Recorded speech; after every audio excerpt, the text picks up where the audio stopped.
गुजरात के 1985 के विधानसभा चुनाव में कांग्रेस ने एक ऐसा इतिहास रचा था जिसे आज तक कोई तोड़ नहीं पाया। माधव सिंह सोलंकी के नेतृत्व में चुनाव लड़ते हुए कांग्रेस ने कुल 182 सीटों वाली विधानसभा में 149 सीटों पर सफलता हासिल की थी। कोई दूसरा दल अब तक इस आंकड़े के पास भी नहीं पहुंच पाया है। कांग्रेस ही इसके पहले यानी 1980 के चुनाव में 141 सीटों पर जीत हासिल करने में कामयाब हुई थी।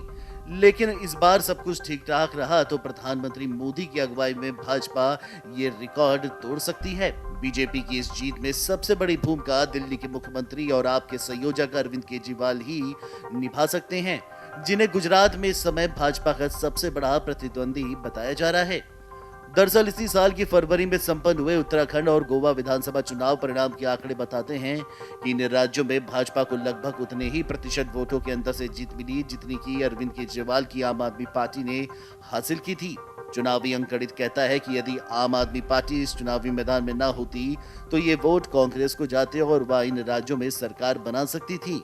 राजनीतिक विशेषज्ञ ये मानते हैं कि गुजरात विधानसभा चुनाव में भी उत्तराखंड और गोवा जैसी परिस्थितियां बनती दिखाई दे रही हैं। यदि यहां आम आदमी पार्टी मजबूत हुई और उसने कांग्रेस के 5 से 7% वोट काटने में भी सफलता हासिल कर ली तो वोटों के इस विभाजन का सीधा लाभ भाजपा को होगा और वह बड़ी जीत हासिल करने में कामयाब हो सकती है।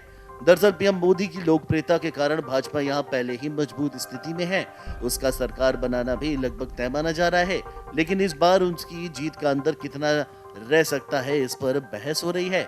राजनीतिक विश्लेषक सुनील पांडे ने अमर उजाला से कहा कि अब तक जो परिस्थिति बनती दिख रही है उसमें आप कांग्रेस के ही वोट काटती दिख रही है, जबकि भाजपा ने अपने कोर वोटरों पर अभी भी पकड़ बरकरार रखी है।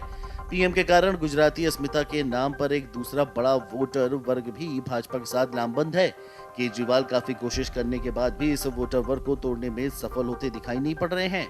उन्होंने कहा कि कांग्रेस की कमजोर तैयारियों की चर्चा के बीच गैर भाजपाई दलों को वोट देने वाले मतदाताओं में एक भ्रम की स्थिति दिखाई पड़ती है। यही कारण है कि केजरीवाल कांग्रेस के मतदाताओं को तेजी से अपनी ओर खींचने में कामयाब हो रहे हैं। आप गुजरात में जितनी अधिक मजबूत होगी गैर भाजपाई मतदाताओं में उतना ही ज्यादा विभाजन और उसका सीधा लाभ भाजपा को होगा। इससे मोदी का गुजरात में एक नया इतिहास रचने का सपना साकार हो सकता है। बता दें कि 2017 में भाजपा ने विधानसभा चुनाव में लगभग 2 दर्जन से ज्यादा सीटें 10,000 से भी कम मतों के अंतर से जीती थी।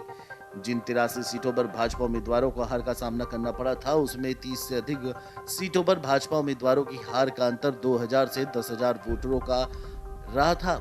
इनमें सौराष्ट्र और दक्षिण गुजरात की सीटें सबसे ज्यादा हैं। यदि इन सीटों पर गैर भाजपाई वोटरों में विभाजन होता है तो इसका लाभ बीजेपी को होगा और उसकी जीत की राह आसान हो जाएगी। इससे उसकी सीटों की संख्या में भी बढ़ोतरी तय है।